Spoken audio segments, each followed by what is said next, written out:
ആരാണ് വിമതൻ? വിമതൻ മാറി ചിന്തിക്കുന്നവനാണ്. അങ്ങനെയെങ്കിൽ ഏറ്റവും വലിയ വിമതൻ ക്രിസ്തുവാണ്. കാരണം ക്രിസ്തു മാറി ചിന്തിച്ചവനാണ്. അതുകൊണ്ട് തന്റെ മതത്തിലെ പഴകിയ പാരമ്പര്യങ്ങളെ അവൻ ശക്തമായി എതിർത്തു. മതാധികാരികളെ എതിർത്തു. അവന്റെ മതത്തിലെ ഒരു അധികാരിയെയും അവൻ അനുസരിച്ചില്ല. അവന്റെ മതത്തിലെ സ്നേഹശൂന്യമായ അനുഷ്ഠാനങ്ങളെ അവൻ എതിർത്തു. അതുകൊണ്ട് അവന്റെ മതത്തിന്റെ അധികാരികൾ അവനെ പിശാചുബാധിതൻ എന്ന് വിളിച്ചു, കള്ളൻ എന്ന് വിളിച്ചു. അവന്റെ കൂടെ പോയവരെ നിയമമറിയാത്ത ശപിക്കപ്പെട്ടവരെന്ന് വിളിച്ചു.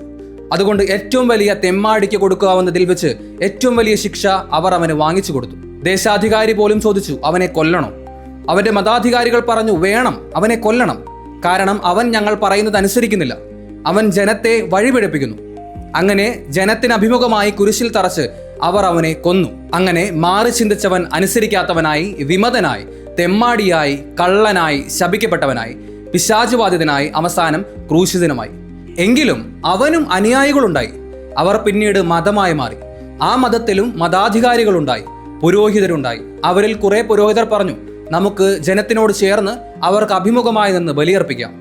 പക്ഷെ അധികാരികൾ പറഞ്ഞു, പാടില്ല. കാരണം ദൈവം ഒരു മഹാരഹസ്യമാണ്. ആ രഹസ്യത്തെ നമ്മൾ പരസ്യമാക്കാൻ പാടില്ല, പ്രത്യേകിച്ച് നിയമം അറിയാത്ത ശപിക്കപ്പെട്ട ഈ ജനത്തിനു മുൻപിൽ. അതുകൊണ്ട് അവർ നിങ്ങളുടെ പുറകുവശം കണ്ടാൽ മതി. ദൈവം എന്ന ഈ മഹാരഹസ്യത്തെ കാണാനുള്ള യോഗ്യത ഈ ശപിക്കപ്പെട്ട ജനത്തിനില്ല. എന്നാൽ പുരോഹിതർ ശക്തമായി പറഞ്ഞു, അത് ശരിയല്ല, ജനം ദൈവത്തെ കാണണം.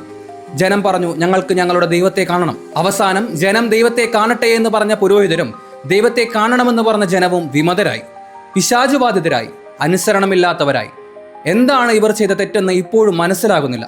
ജനം ദൈവത്തെ കാണട്ടെ എന്ന് പറഞ്ഞതോ അതോ ഞങ്ങൾക്ക് ദൈവത്തെ കാണണമെന്ന് പറഞ്ഞതോ? മഹാരഹസ്യമായ ദൈവത്തെ പരസ്യമാക്കിയതിനാണ് അന്ന് ക്രിസ്തുവിനെ ക്രൂശിച്ചത്. അതുകൊണ്ടായിരിക്കും ക്രിസ്തു പറഞ്ഞത്, അവർ എന്നെ ക്രൂശിച്ചെങ്കിൽ നിങ്ങളെയും ക്രൂശിക്കുമെന്ന്.